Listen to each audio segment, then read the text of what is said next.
Aí pessoal, beleza? Muito bom. Vai aumentar o som, aí vocês fazem aquele silêncio amigo e vai dar tudo certo, tá bom? Tá baixo ainda? Eu acho que fala aqui, ó. Vai aumentando aos poucos, né? Alô, alô, melhorou? Não melhorou nada um pouco? Mas não tem mais volume. Não tem mais volume, é isso aí. Não tem mais volume. Mas já tá ótimo, né?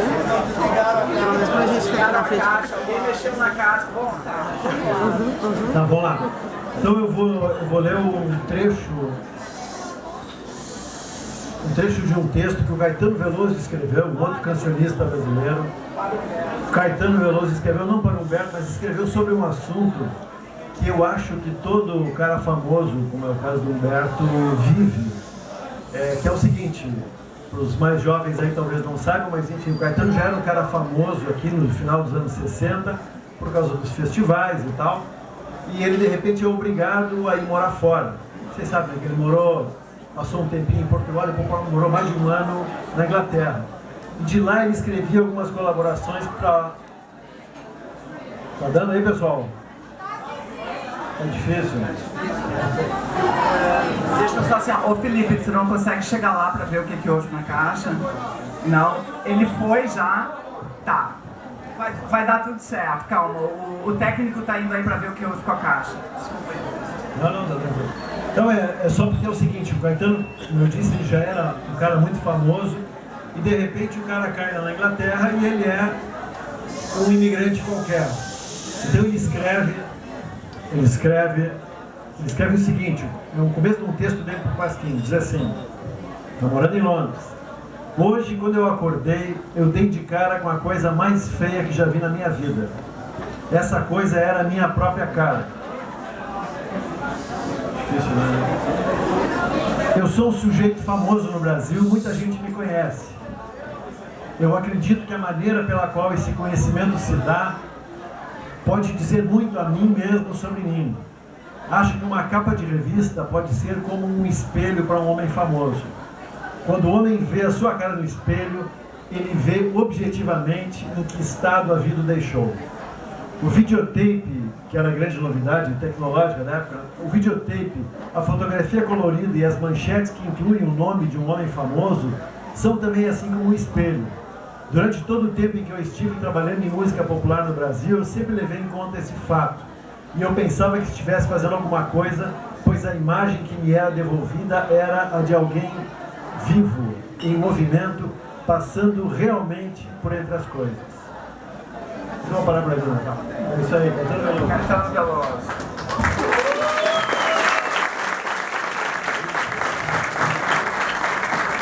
Tá, Humberto, é tu. Eu? Opa! É. Eu vou ler um lance da minha Lavra, um encontro que eu tive num posto de gasolina que talvez não tenha tido a profundidade desse encontro do Caetano com o espelho, mas me ensinou muita coisa. Ele estendeu a mão de forma insuficiente, uma isca, para me obrigar a virar a cabeça. Queria cruzar olhares. Eu nem teria notado não fosse o sino das chaves batendo uma na outra. Meu olhar saiu do painel do carro, onde eu procurava uma rádio que não estivesse dizendo bobagens. Do painel para as chaves, das chaves para os olhos dele, quase visíveis sob a sombra do boneco. O tanque estava cheio, o troco estava certo. Não era isso que ele queria dizer. Queria dizer que era meu fã e que agora não era mais. Havia se convertido, só ouvia música religiosa. Fiquei feliz, só não pedi desculpas pelo tempo que ele perdera com minha música, porque soava deslocada a minha felicidade. Eu perder um fã, ele ganhar um sentido para a vida. Por que então eu estava alegre e ele parecia triste e constrangido? Fiquei constrangido por ele estar constrangido. Seria contagioso? E se a corrente de constrangimento saísse do carro, jorrasse da bomba de gasolina e contaminasse todo o posto, a loja de conveniência, os prédios ao lado? Constrangeria o mundo inteiro? Uma buzina trouxe minha mente de volta ao triste rosto no posto. Tentei animá-lo. Falei que trocaria de lugar com ele na boa, pois deve ser bom ter as respostas definitivas para o espírito e um emprego fixo para o corpo. Foi como se eu não tivesse dito nada, ele já não me ouvia. Voltei para abastecer outras vezes, nunca mais o encontrei. Isso acontece muito, assim, tipo... Eu acho que todo artista longevo, assim, tem um... Claro, né? Os caras, eu chego uma hora, enchem o saco de te ouvir, depois voltam a gostar, e esse encontro ficam meio constrangidos, assim, às vezes eu digo, não, gostei de ti. Vai, meu filho, vaza, vaza. Porque eu sou assim com os caras que eu gosto também. Eu me lembro de discos da Johnny Mitchell que eu comprei e não ouvi nenhuma vez, achei ruim, assim, nos primeiros segundos depois viraram discos da minha vida, assim. Mas as pessoas sentem que tem um compromisso, assim, atávico contigo, né? Porque a gente tem o vício também de chamar fã como se fosse uma coisa abstrata e bem definida, né? Como é o fã? O que é o fã? Sei lá, cara, aquela fã de um jeito, né? Mas esse lance aconteceu de fato no posto de gasolina e o menino que me atendeu ali tinha se convertido à religião, que eu supus fosse uma coisa muito enobrecedora, mas ele estava tristemente convertido, né? Eu achei muito estranho. Agora uma salva de palmas ao segundo último cabeludo de Porto Alegre.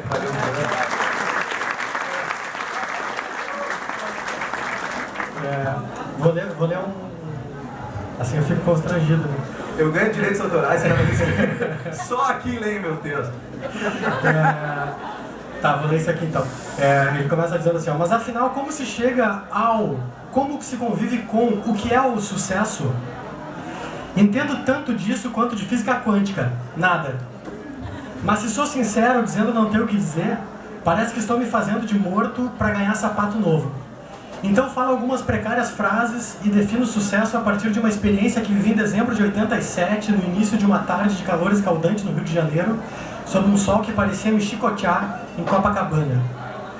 Andava pela rua tentando captar no mormaço a quantidade de oxigênio que meus pulmões pediam no trajeto entre o ar-condicionado do estúdio e o ar-condicionado do hotel, quando um som ao mesmo tempo estranho e familiar me atraiu. A porta de metal, dessas que se abrem rolando para cima, uma mistura de cortina com tampa de lata de sardinha, estava aberta pela metade. Tive que me abaixar um pouco para descobrir a origem do som que me atraíra. Assim que meus olhos se acostumaram à diminuição brusca de claridade, vi um pedreiro retirando o piso à porrada. Uma névoa de caliça e suor sobre sua pele fazia-o parecer um fantasma de peça de teatro infantil. Marcando o tempo com o esporro da picareta na cerâmica e misturando canto e assobio, ele fazia uma versão incrível de Terra de Gigantes. Que momento, né? Ali estava a minha música respirando a vida real sem nada condicionando o ar ao seu redor. Tratei de seguir caminhando com medo de que ele me reconhecesse, sem me dar conta que na época só me conhecia quem se ligava nas bandas iniciantes. Pouquíssima gente. Nem em sonhos passava pela minha cabeça que meu público cresceria e eu viraria um rosto reconhecível em 31 de janeiro, no acidente. Aquela cena me bastava para resumir o sucesso. Minhas músicas chegando aonde eu, a paisana, pessoa física, não chegaria. Asas generosas. Gigantes da música é meio emblemática, assim, porque eu já contei a história milhares de vezes, mas deve ter alguém que não sabe que ela não tinha bateria, né? E o pessoal da gravadora ficou indignado, porque nada tocava no rádio sem ter bateria. E a gente fez uma sacanagemzinha, a gente botou uma bateria que faz a virada, mas não sai tocando, né? Os caras ficaram putos com a gente, tipo, acharam que tinha acabado a nossa carreira ali. Mas a música acabou sobrevivendo a essas sacanagens que a gente fazia com ela. Mas uma vez eu encontrei, assim, as gravadoras, é engraçado, porque tinha os executivos e tinha um monte de gente que, na verdade, eram executivos, né? Eles só estavam interessados pela grana, mas que desenvolviam altos papos cabeça, assim. Eles faziam aquele meio campo sombrio entre a arte e a indústria, né? E aí tinha 4 caras falando, e cada um fez uma tese mais bonita sobre Terra de Gigantes. Por que ela teria estourado? Não, porque veja bem, os gigantes, a Terra. Já em Esparta, os gigantes, a Terra. Aí o outro, não. A guitarra, uma Jaguar, Fender, Jaguar. Aí o outro vem, não, porque o momento que nós estamos vivendo, político-economicamente, ao prenúncio da era Collor, não sei o quê. Aí o cara chegou assim, o mais bagaceiro chegou assim, velho, estourou porque todo mundo tem mãe. E todo mundo ficou com vergonha que eu, o autor, tivesse ouvido aquilo, como se fosse uma ofensa para a minha música, mas eu achei maravilhoso, eu acho que é isso mesmo, todo mundo tem mãe. Né? E o que se quer de um artista pop é que ele não tenha mãe, nem pai, nem filho, nem esposa, né? Aquela cena do John Lennon escondendo a Cynthia, né, quando ele pegou o trem indo para a Índia, é meio que até hoje existe isso. Ícone pop não pode ter passado, nem presente, nem futuro, né? Então de repente só estourou porque tem mãe, o que dá uma certa esperança, todo mundo que tem mãe, todos têm ou tiveram, sei lá. Pode ser que estoure uma canção sem bateria.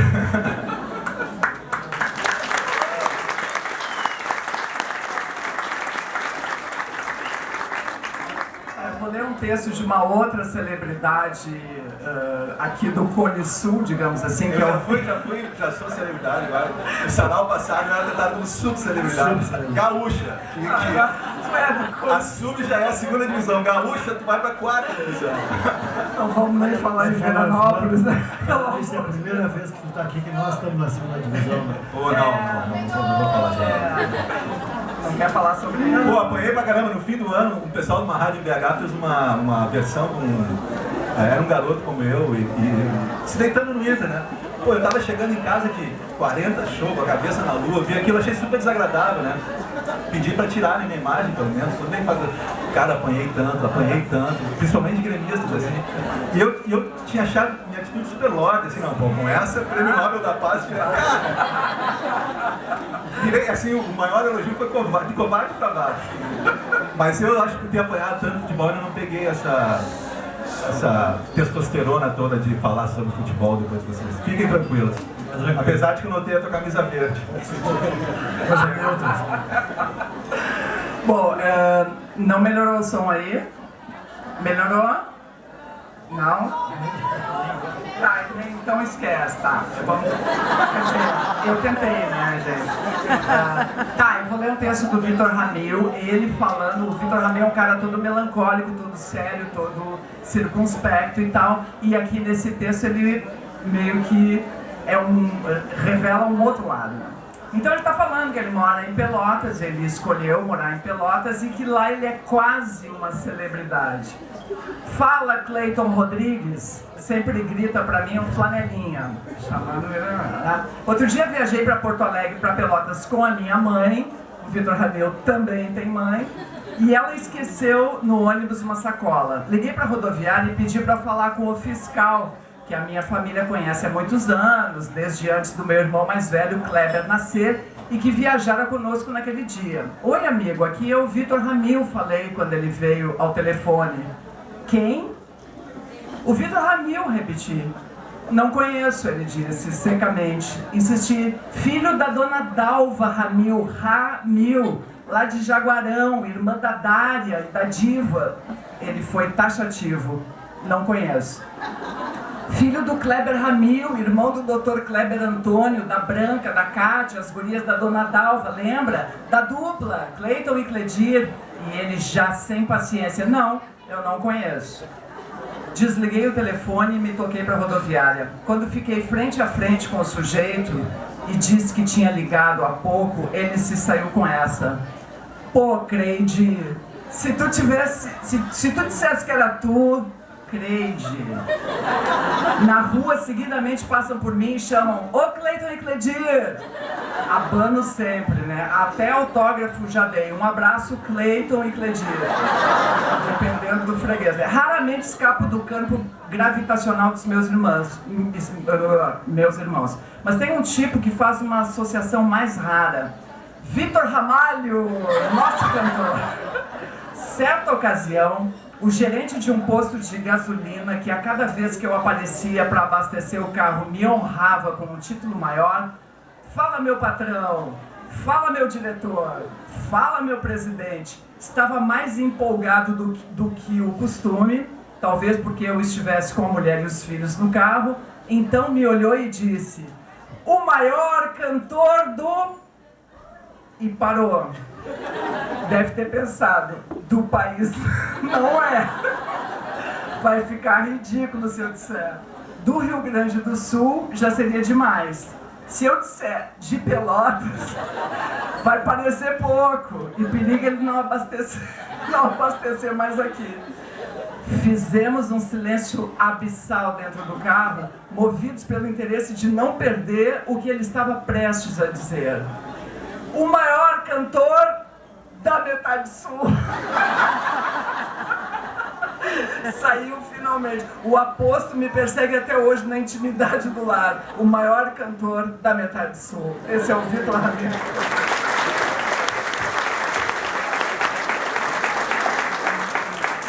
O Bebeto Alves que uma vez pegou um táxi e o motorista falou, fala Lobão! Aí o Bebeto disse, pô, eu não sou o Lobão. Ah, Lobão!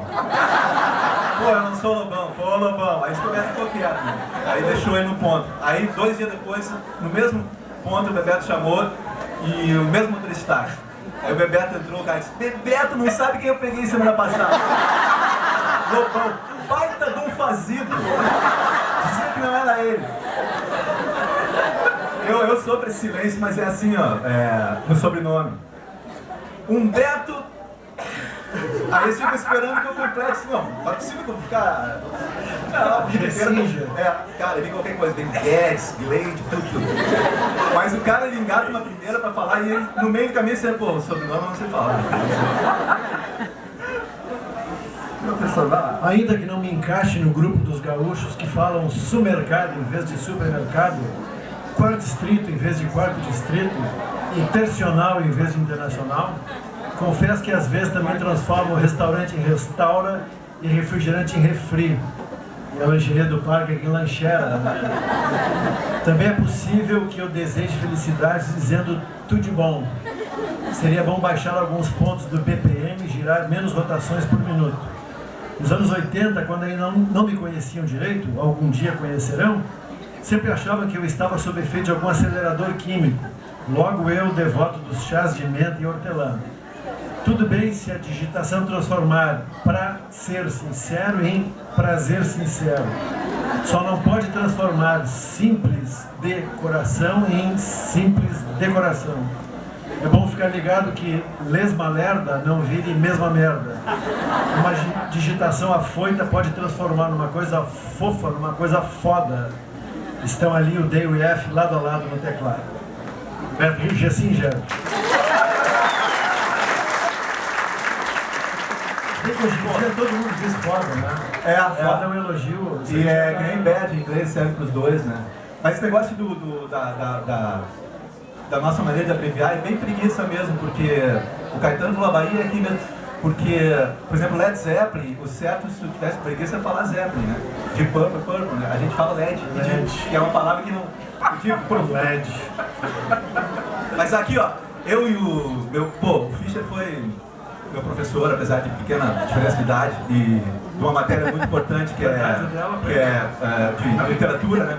Que é uma coisa tão definidora, assim, quando está no início da adolescência, ter alguém de humanas, como tem aquela página no Facebook, mas a gente foi convidado para lançar 2 livrinhos infantos juvenis abordando times de futebol. Eu escrevi sobre o Grêmio e o Fischer sobre o Inter. E a gente calha muito porque nós somos 2 torcedores bem melancólicos, nenhum de nós é muito fanfarrão, assim, né? E era muito engraçado porque aí, às vezes, nas feiras de livro, vendiam um lance como o grande duelo do fim do mundo, né, cara? A gente vai se matar. E eu ia lá falava um pouco de bem lá no interior, assim, organizada, turmas de escola. Quase vaiados fomos, né? Tipo assim, mas que covarde, que gremista cagão e colorado fundão. Mas é que ao mesmo tempo aquilo sempre foi pra mim uma grande lição de humildade, né? Porque a gente ia fazer autógrafo, e aí a fila dos colorados era pequena, a fila dos gremistas era grande. Eu quero pensar que não seja só para o meu time, entendeu? Né? Acho que é por causa do prestígio. Não. Mas hoje eu estava procurando algum lance para ler aqui e encontrei um texto tribom do Humberto Eco falando sobre futebol, sobre... Não é que ele não gosta de futebol, mas como ele acha intolerável que o futebol vaze e invada tudo na vida de uma pessoa, né? Mas era um texto que no meio ficava muito erudito, eu não trouxe. Mas me lembrei dessa história da gente fazer no tópico, eu gostaria de ler uma coisa que às vezes irrita as pessoas, porque eu torço para vários times, assim, claro, quando o Grêmio está no meio ele é indisputável, assim, mas eu não me furto de torcer para um time, se tem 2 jogando na TV, eu escolho um, entendeu? E hoje em dia tem essa coisa de, era legal quando o time que o cara torcia era uma azeitona no pastel, né? Hoje em dia se criou essa figura do torcedor profissional, do cara que vai nos programas para defender o time, então ser gremista, ser colorado é o pastel inteiro, né? Aí eu acho que fica meio aborrecido. Mas eu escrevi vou ler uns versinhos da minha lavra aqui para vocês, abordando o tema. No Rio torço pelo Botafogo. 3 times tive nas gerais. Em São Paulo já torci para todos, em tempos que não voltam mais. Sou River Plate na Argentina, no Uruguai sou Peñarol. Torço pela paz na Palestina, pois nem tudo é futebol. Vai para Hamburgo minha torcida se o jogo é na Alemanha. Torço pro touro ficar parado nas arenas da Espanha. Na NFL sou um viking, na NBA que só vejo o fim. No beisebol fico torcendo para ninguém cuspir em mim. No boxe torço para as meninas que desfilam no intervalo. Torço pelo nome mais estranho nas corridas de cavalo. Para o juiz torço o nariz, é assim nos 4 cantos. torço pro pessoal do auditório ganhar do Silvio Santos. No tênis, torço contra quem está ganhando, senão acaba logo e quero que sigam jogando. Se não sei do que se trata, torço pro uniforme mais bonito. Na Fórmula 1, escolho o piloto do país mais esquisito. Na quadra, no campo, no ringue ou na pista, na geral e na real, torce muito esse delícia.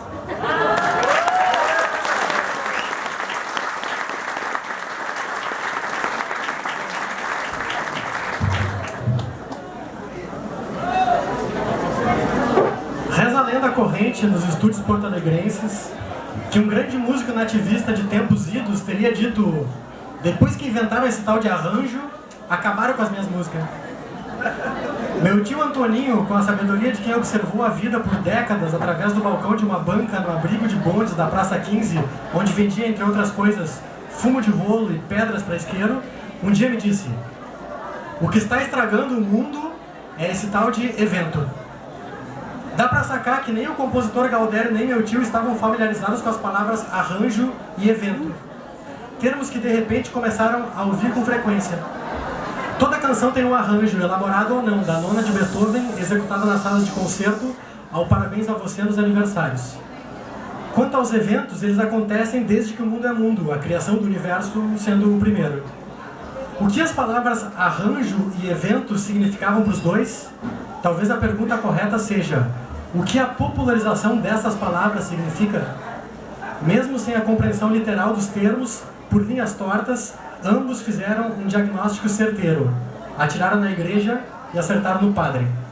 Nas suas reclamações, vislumbraram um mundo em que o acessório estava se tornando o principal. Arranjos na frente das composições, produtores na frente dos músicos, fama precedendo feitos, igrejas na frente da religião, a carroça na frente dos bois. A espetacularização do que é banal, a banalização do que deveria ser especial. Baita intuição.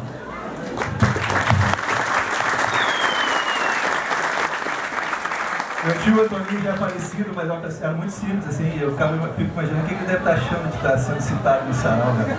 Nesse evento arranjado pela elite intelectual do Rio Grande do Sul. Essa aqui eu acho que até já li uma vez que o Humberto esteve aqui, nessas tantas vezes, mas vamos lá que eu acho muito bom. No fim de uma sessão de gravação do disco Várias Variáveis, fui despejar a erva mate num vaso, pensando que enriqueceria de nutrientes a terra. Um assistente do estúdio veio correndo e gritando: não! Aquela planta era de uma grande diva da canção popular que estava gravando no turno da manhã. Tinha a ver com alguma religião que desconheço. Tarde demais, a erva mate já tinha ido. Limpamos do jeito que deu. Brinquei com o assistente: daqui pra frente nossas vidas vão ladeira abaixo. Graças a Deus, a única mudança que ocorreu na minha vida é que nunca mais consegui limpar uma cuia de chimarrão sem me lembrar de certa diva da canção popular. Tu já falou qual é essa diva aqui? Não, nem sob tortura. Não, tá, deixa eu sei. Porque eu acho que a maldição pode se renovar. Só mais um parágrafo, gente, eu serei breve. Quando Clara, minha filha, ouviu falar de Chico Xavier pela primeira vez, ficou muito impressionada e me perguntou o que eu achava. Falei que achava que ele usava peruca. Pô, muito louco, eu saí de casa e tava passando um filme dele, cara, agora fiquei com medo, tava passando um filme. Pode melhorar a programação da net, cara. Ela ficou indignada com a minha observação. De fato, peruca ou cabelo é irrelevante diante do bem que ele fez. Acrescentei: claro, nenhum problema se ele usa peruca. Heidegger se benzia sempre que passava por uma igreja. Aí ela me deixou falando sozinha com os meus fantasmas: vaidade, generosidade, racionalismo, religião. Eu pensava que eu já... A morte da minha carreira já foi decretada várias vezes, né? E de alguma maneira, tipo sexta-feira 13, eu tenho voltado no túmulo. Mas, e eu já fiz todas as merdas que eu queria fazer, assim, já fiz, mas a minha única dúvida que resta é se eu conseguirei fazer algum show careca ou não, entendeu? Então, eu me olho no espelho e eu não fico achando ruim. Eu disse, caraca, é o último obstáculo que eu tenho que saltar. E eu fico observando se tem uns caras que eu respeito muito, com uma puta opinião, assim, políticas de fronteira, assim, avançada, esquerdista, humanista. E o cara perde o cabelo, se casa num chapéu, fica... Tu só vê ele de chapéu em outro lugar, quer dizer, o cara é contra a sociedade de consumo, contra a favor do amor livre, são coisas difíceis de assumir na sociedade careta que a gente vive, mas não é capaz de mostrar-se calmo, eu acho tão louco. E o tio, o The Ed, o guitarrista da banda mais poderosa e linda e maravilhosa do mundo, aí o cara fica careca, fica com uma gorra, faz 10 anos que ele tá com um gorro na cabeça, cara. De que adianta tudo isso? O próprio Ike Batista, né? Não, ele já é uma pessoa diferente. Mas fica tranquilo que vai crescer o cabelo dele. Cara evoluído espiritualmente e tal. Mas é uma questão muito interessante como tem pessoas que evoluem do lado da vida, assim, né? Tem os caras que eu fico vendo fazer discurso no Facebook, eu digo, mas vem cá, esse cara não é o que sentou de porrada na mulher dele, cara. Tu conhece umas coisas assim muito louco, né? Mas enfim, interrompi o professor que ia ler uma coisa interessante. Vou ler uma coisa importante aqui. Deixei de ser criança quando vi pela primeira vez a parte de baixo de um automóvel. Quando eu ouvi essa história pela primeira vez, eu já tinha ouvido antes de ler o texto, eu achei realmente uma história comovente essa. Tu olha o carro, a história foi pegar uma bola embaixo, é isso, né? Isso. Ah, tá contando, desculpa. A bola passou por esse desatento goleiro e rolou e ficou presa sob o opala do meu pai. Que surpresa, ali o carro perdia sua cor. A lataria não continuava. Os meus carrinhos de plástico não era assim. Se o carro era azul ou vermelho, seguia azul ou vermelho na parte de baixo. A noção de que a cor era só a cobertura do bolo e não o bolo em si era estranha. A ideia de que um carro não era feito para ser visto por baixo não fazia sentido para um guri que vivia capotando suas miniaturas de plástico. Coisa de adulto.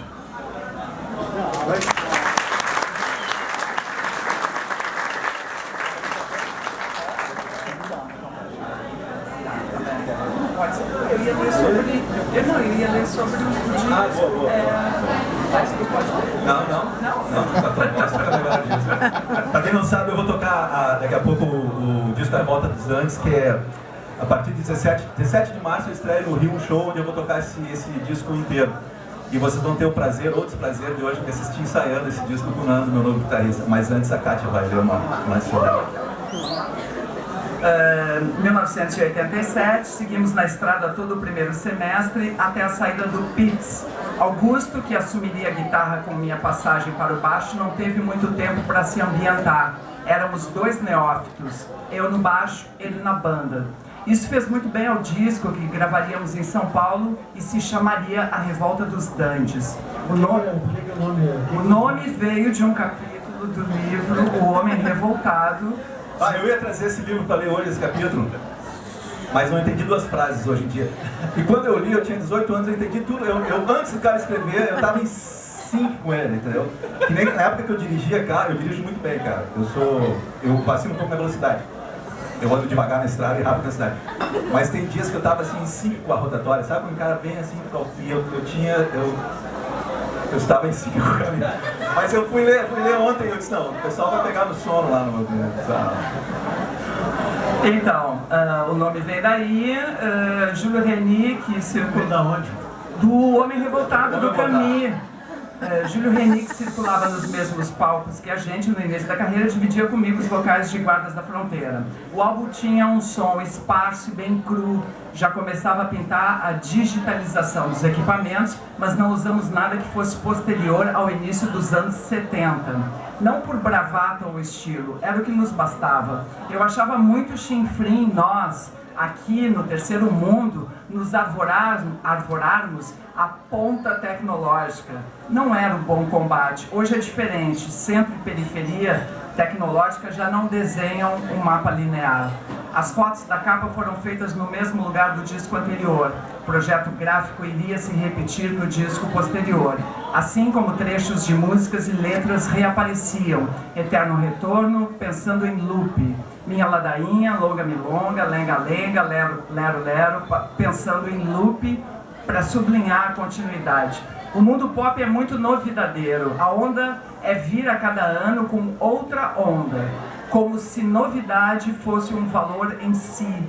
Sempre achei empobrecedor pensar assim. Prefiro artistas que abrem poucas portas e se jogam na sala escura a artistas que abrem todas as portas só para dar uma espiadinha. Simples preferência, não vai nenhum juízo aí. Questão de escolher a distância da qual se vai ver o quadro.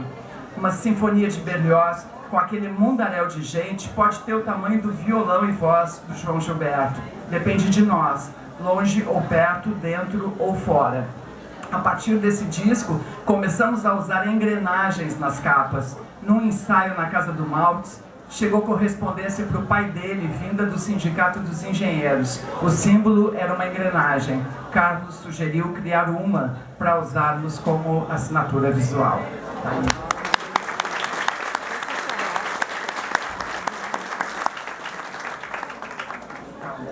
Vou encerrar então. Vai encerrar. É uma coisa que eu escrevi pra mim mesmo, porque eu posso ter todos os defeitos do mundo, mas menos a coragem. De corajoso ninguém pode me acusar. Então eu escrevi o seguinte, ó. Se os romanos te tiram para Cristo e os cristãos te chamam Satã, se te dizem que foi ontem ou mandam voltar amanhã, se colorados te acham gremista e gremistas te acham pé frio, se te deixam fora da lista gregos, troianos, judeus e gentios, se no fim das contas chega a triste conclusão de que não tem jeito, todos eles têm razão, relax, respira fundo.